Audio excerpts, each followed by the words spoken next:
I'm Chaplain Stoney Douthit, the Southeast Chaplain Recruiting Station in Atlanta, Georgia. We seek the most qualified religious professionals to serve as chaplains in the U.S. Army and the U.S. Army Reserves. All Army chaplains need to be prepared to serve. Today's topic, the leg tuck.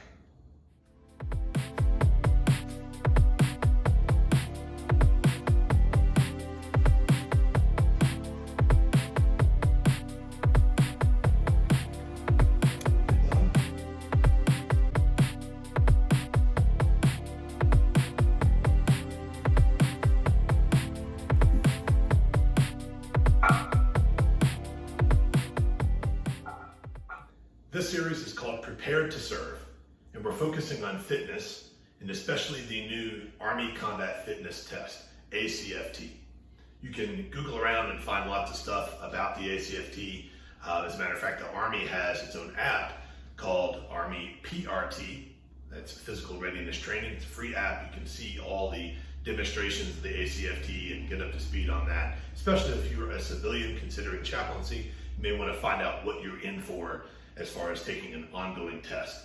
The goal, eventually, this test will be administered just like the old test, probably twice a year, along with a height weight exam.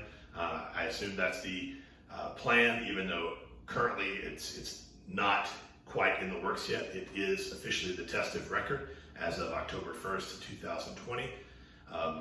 So it behooves us all to get in line and start doing it. So today's topic in particular, we want to focus on the leg tuck.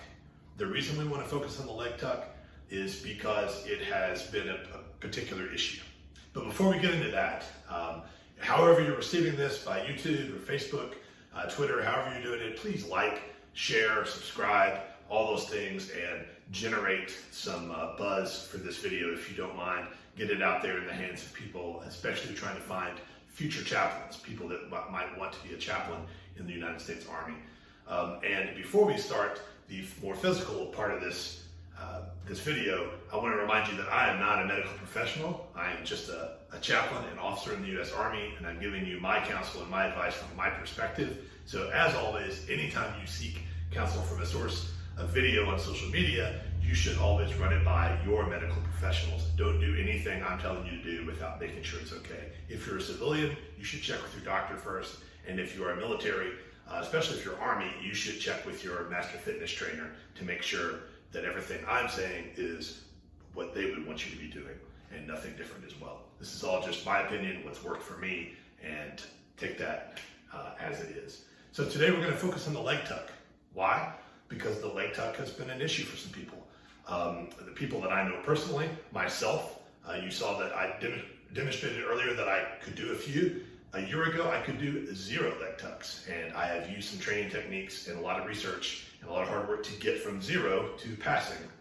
Passing is only 1 leg tuck. That doesn't sound like a lot, but if you can do 0, 1 is impossible, right? The exceed standards is 5 leg tucks, so it's not even that many to exceed, and then the max for this test for leg tucks is 20. I know people that can do 20. I know lots of people that can do 5, 6, 7, maybe 10. But I know a lot of people that are still like I was a year ago that can do 0. And I know a lot of people, many more, that are like myself that can do 1, 2, or 3 on a good day, but they would really like to get up to that 5, 6, 7 mark so that they qualify for certain jobs in the Army.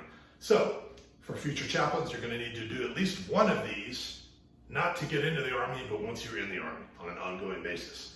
So if you are seeking to excel, which you should be aiming for at least that 5 mark.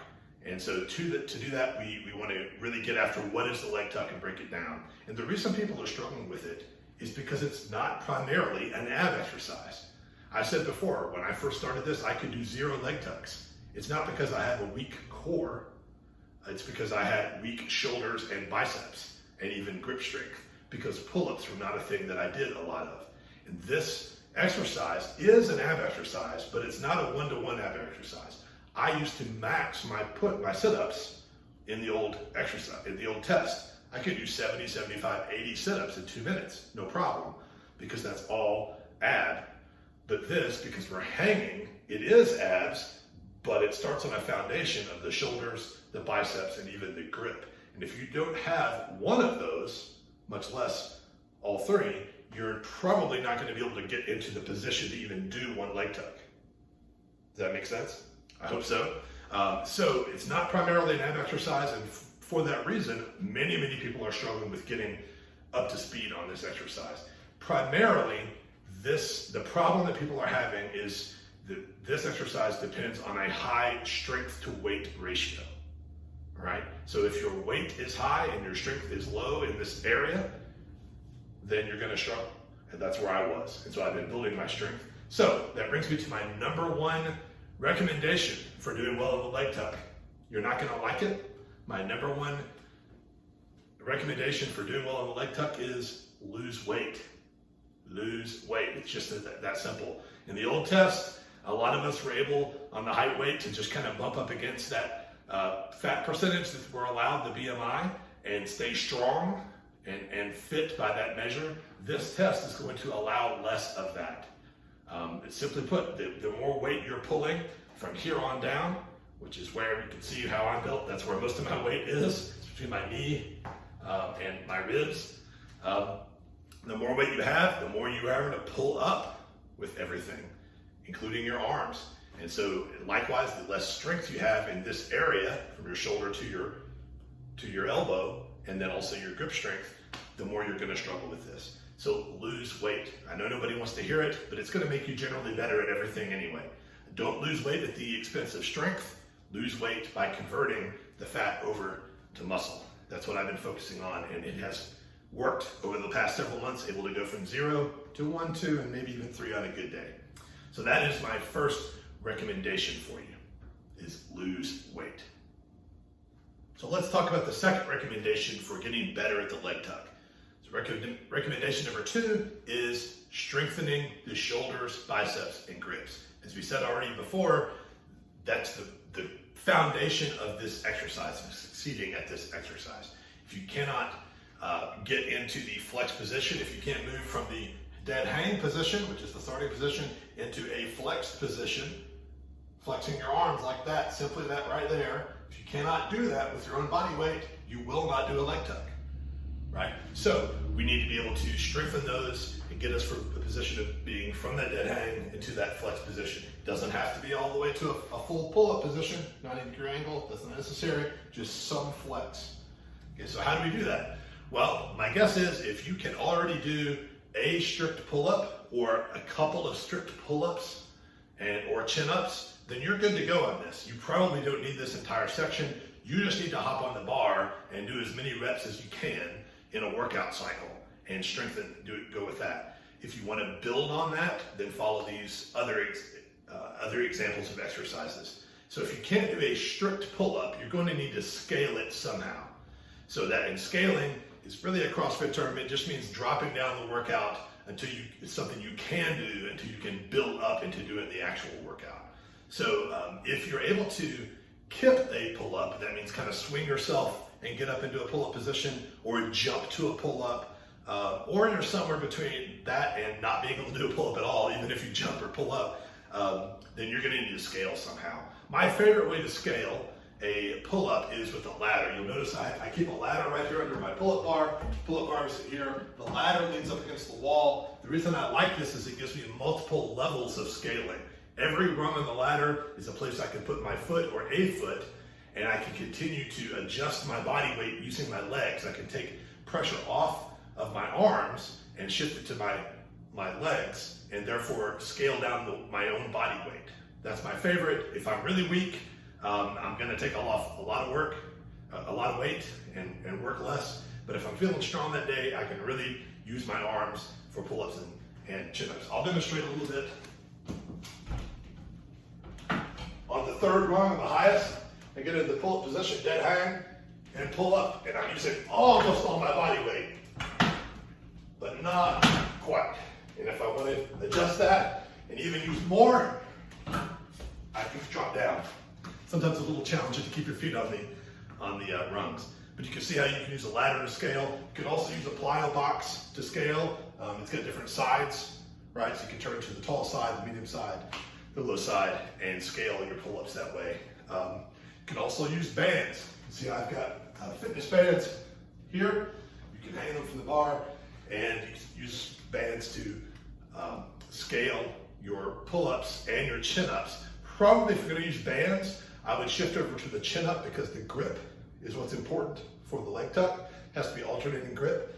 So it's not a full chin-up, you'll end up rotating wrong, and it's not a full pull-up, you'll rotate wrong. So if you're going to use a band, why not go ahead and do that grip and go from a dead hang and let it assist you in getting that part. So in addition to working on your pull-ups and your chin-ups by scaling and getting that set and even your lats kind of engaged, you also want to work on your grip. One of the reasons I've seen a lot of people not be able to do more, even though their abs and their shoulders are prepared, they will not fail the leg tuck, but probably not excel at it because their grip strength is just weak, not able to hold their own body weight for that long. I was definitely in that category. So the great news for this is grip strength is needed in another core thing in the ACFT, and that is the carry version, or the carry portion of the sprint drag carry. So look that up, it's a separate event, but basically you have to carry 2 40-pound kettlebells for a distance as fast as you can and back as part of a sprint drag carry. It's one of the last portions of it. And so people are struggling with that as well because it's 80 pounds added to your body weight as you're in movement. So why not just train both at the same time, right? So what I've been doing is I've been doing what's called a farmer's carry. Just either pick a distance or a time to carry it. Sometimes I'll just carry it around the garage here for 30, 45 seconds, which simulates the time I would do it, and then I would do another exercise and come back to it. It's been difficult to get kettlebells out there with COVID, and they cut down on production. They're starting to be back in production, but if you don't have 40-pound kettlebells, what I was able to do is I was able to take a 30-pound and a 10-pound, and I've simply tied them together. And I've got 2 of those, and so you can just stand and test your grip as long as you can hold it, or you can walk, kind of simulate the carry of the sprint drag carry, or you might even do shrugs, right? So you could even do a shrug forward or back. So now you're strengthening your trapezius, your shoulders, and everything, basically everything between your hands and your shoulders, right? So farmer's carry, useful, valuable for the grip and everything. Moving on from that, probably the last thing that we could do to strengthen shoulders, biceps, and grip is just pull exercises. Anything that involves pulling, right? So it just makes sense. It's a pulling exercise, pulling yourself up. So anything that does a pulling motion, whether like this, or even like this, right, is going to strengthen that. So anything you can think of that's going to be useful for that. So some of the things that you might have available to you if you're at a gym, you might have a lat pull down machine, right? So you can just do pull downs like seated or standing, pulling down. Doesn't really matter whether you're pulling to your chest or to your back or a variety, but a lat pull down would be good. Rows. So what we call an upright row, either with a dumbbell or a barbell. I'll demonstrate a dumbbell row. So you're going to be bent over, keeping your back a good angle, and you're just rowing up like this. There are a lot of more videos out there that will do a better job of explaining this than I will. You could also do a dumbbell row, look up a video on that as well. I'm sorry, a barbell row, and probably get more of your core engaged. But the last exercise I would recommend for strengthening your shoulders, biceps, and your grip would just be a rowing machine, right? So you're getting your cardio in, but also you're pulling. And so that's strengthening everything that you need to strengthen for that exercise. While you're doing all of that, if you focus on keeping your core tight, then you're going to be simulating those muscles being engaged while your core is engaged, which is what the leg tuck does. All right, so we talked about losing weight, first recommendation. Second recommendation for doing well on the leg tuck is strengthening your shoulders, biceps, and your grip. Third recommendation is, of course, the abs, because after you get that foundation of shoulder strength and able to pull yourself into the flex position, you now need to raise your knees, your legs, raise your knees up to the elbow. They have to make contact. If you're not able to make contact, that rep is not going to count. So it is an ab exercise. I'm going to go out there on a limb here and say that if you can even get, if you can pass your sit-ups on the old test, you have the ab strength to do this exercise. However, if you want to excel at it and do more than 1 or 2 reps, you're going to need to work at the specific ab exercise to get this done. So my first recommendation on ab strength is stop doing sit-ups. One of the reasons we shifted to the new ACFT is because it's a known fact, medical fact, sit-ups destroy vertebrae, right? Most of you that are in the military know this. You have some back pain, and it is due primarily to how we function and do sit-ups and the repetition of that. So we're intentionally getting away from sit-ups. So it would be really stupid to train for this by continuing to do sit-ups. So take sit-ups out of your exercise. Now there are some modification sit-ups that are safer. Do those if you know those, do those. But the old thing where somebody's holding your feet and pulling up and doing a sit-up, that actually doesn't simulate this exercise at all, right? And I said before, there are many of us that can max our sit-ups, but still only do 1 or 2 of these. Why? Because it's a different arrangement of your sit-ups. In this case, my body weight is hanging and I'm pulling my feet up and my feet are free hanging. That's very different than I'm pulling my body up with my feet are being held in a sit-up. It's back. Yes, it still engages some of the same muscles, but it is significantly different enough that you need to train it specifically. So stop doing sit-ups. That's why if you get nothing else out of this, stop doing sit-ups, do something different. A crunch is better. Crunches are better, they're healthier for you, but I'm going to show you a version of a crunch that I found from some of the fitness gurus that I think is the best way to train for this. So I'm going to give you 3 things to train for this that have been useful and helpful. One is the hanging knee raise. All right, so you can see I have these straps here, right? They hang with some carabiners, and the reason I like my ladder here is I can use my ladder to get up into these without hurting myself. You just put your arms through it, and you hang, and so now my arms are already in a flexed position as if I'm already in that position from the leg tuck, and now I can just focus on my abs. Bringing my knees up and go back to another dead hang, not swinging a lot because you're not allowed to swing, right? And I do as many reps as I can. And this kind of takes the shoulders and biceps out of the equation and allows me to just focus on the ab part of that exercise. That's great. If you can't do that, then you're going to go to some of these other things and scale back. But if you either don't have those or you can't do that, a way to start would be in a standing knee raise. So you put your hands in a kind of a sit-up position behind your head and raise your knees to the side. You're also getting some other stuff engaged there too. It's a good exercise. Kind of a good cardio workout, maybe a good warm-up for some of these other things. It's good too, but probably not good enough to increase your leg tuck. So you need to get to where you can do the strap knee raise or maybe a band pull down. So if you have some of these bands, and again, my goal here is not to recommend any particular brand. If you see a branding here anywhere in my gym, it's because what I bought because it was probably the cheapest and best at the time. No recommendations, no sponsors. This is purely a recruiting video for the U.S. Army and designed to help you. So ignore any branding you see. This is my band that I have. It's a giant rubber band, if you're not familiar, and you can affix it to your pull-up bar, pull it through itself, and then in a kneeling position, I like to pull it down into my forehead like this, so that kind of takes my arms out of the equation. And then basically what I'm going to do is a crunch. I'm not going to sit into the crunch and use my legs to pull me down. I'm going to focus on leaning forward and letting my abs pull me down. Now, one of the strengths of this particular exercise is that you can increase the difficulty by adding a stronger band, or you can lessen the difficulty by adding making a weaker band up there. You can also go shorter or longer. But the core point of this is to get this long set of abs pulling down in that crunch, because that's very similar to what we're doing in the leg tuck, at the top of the leg tuck, okay? So the final exercise, and maybe arguably the best long run exercise, for simulating what the leg tuck does, but off the bar, is what we would call a hollow hold to a crunch hold.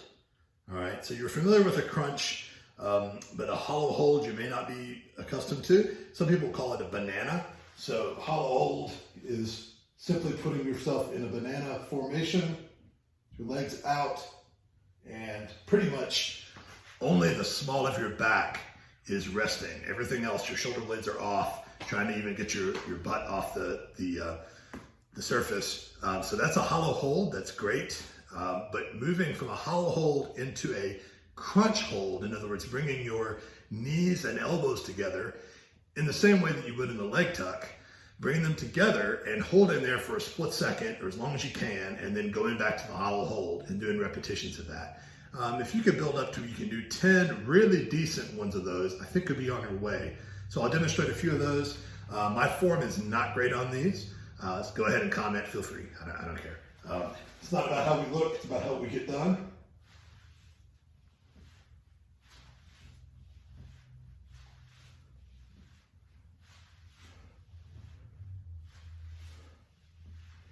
And you see, the further I go, the more difficult it is to hold that at the crunch. And I don't do a really good job of that. I'm still working on that. So that's the hollow hold to crunch hold. And I think if you do that one and get a good repetitions in every week, you're going to make some progress in your abs and your core and help you with the leg tuck. So with all those recommendations, lose weight, strengthen the shoulders, strengthen the abs and the core, how and when do we do that? How do we work out?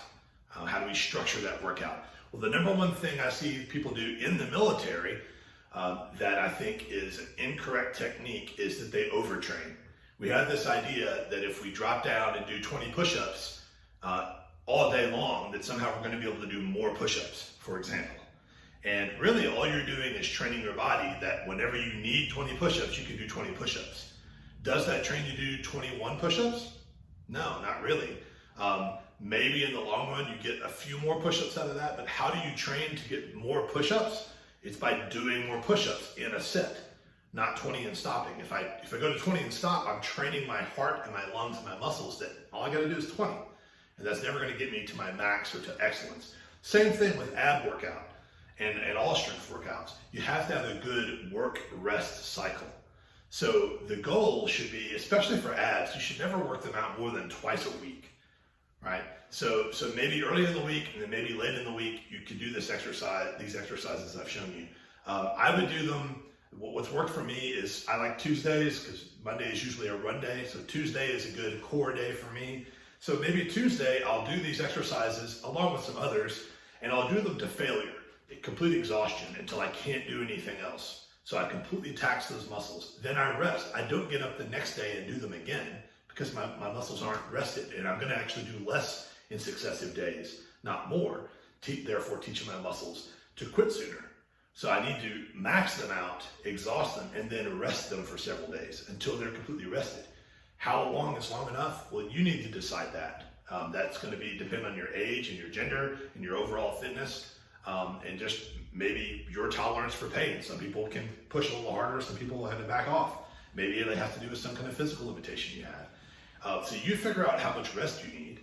But when you know that you're rested, then you go again. So I'll train hard and exhaust on Tuesday. And then for me, Saturday is a good day because I've got a little more time in that day. And what I'll do on Saturday is I'll get up and I'll test it. So whatever I'm training toward, I'll test it first. I warm up, test the leg tuck, do as many as I can. That's kind of my assessment of where I am. Then I do another workout to exhaustion. So I'm getting 2 workouts to failure or exhaustion in a week, and I'm also getting a test in there to see where I am. As I'm getting closer to having to do the test, I will do just probably 1 to exhaustion and do more testing along that just to see where I am on that. So don't overtrain, doesn't do any good for that. And maybe 2, maybe 3 times a week if you're really hardcore, but you're really fighting against yourself at that point. The next thing I would say to you is the technique for the leg tuck matters. The number one way that I've observed people that are really good at the leg tuck, the way they lose repetitions is that they insist on going from the dead hang, and when the regulation says flex, they naturally think that, well, that means a full pull-up. So they do a full pull-up, they use all this energy getting to there, and then they raise their knees up. But look how easy that is to raise my knee there. It doesn't require much abs at all. So they're basically turning it into a pull-up with a little bit of abs. That's really not the goal of the workout, right? The goal of the exercise is to test the entire core. And the regulations do not say that you have to go to a full pull-up. It just says you have to go from a dead hang, still not swinging, and then go and you have to flex. And flex can just be right there. You have to flex some. Now, some of this is going to be depending on the graders that are grading you in your unit, and maybe they're going to have some standards that are not quite in the regulation, but the regulation does not say you have to flex to a pull-up. It only says you have to flex, right? I'm a certified grader. I've been through the course, and so you just have to flex a little bit. You don't have to flex fully to a pull-up. The less you flex, the faster your repetitions are going to be, and the less energy you're using pulling your entire body weight up. So you're going to get a couple more reps out of that in the long run. The second technique I got from another fitness guru out there on the web. And again, I'm not sponsoring people, so I'm not going to mention names. But if you Google around how to do a leg tuck, you're going to find the same guy. And he suggests that as he watched people, the people that did well focused on throwing their head back. Instead of thinking of it as an up and down workout movement like this, think of it as pivoting your entire body backward. So as you throw your head back and tighten your core, your knees automatically come to where they're supposed to go. And so it also allows you to get less of that flexing movement that you don't really need. And you throw it back, go there. I'm not going to demonstrate that. You can probably find that on your own. But it's more of a mental game to throw your head back and do that crunch in the air. Hey, I'd like to thank you for watching, and I hope you enjoyed this video. I hope it is helpful as you're training and preparing. If you're already Army and you've been working on this, I hope it's helpful for you to excel. And if you're considering coming into the Army, especially as a chaplain, I hope it's really helpful in understanding what we're going to do to get from where you are to where you need to be, just like we all are in the Army right now. It's a time of transition to this test, and we're all figuring it out. And thank you for watching and letting me help you figure it out.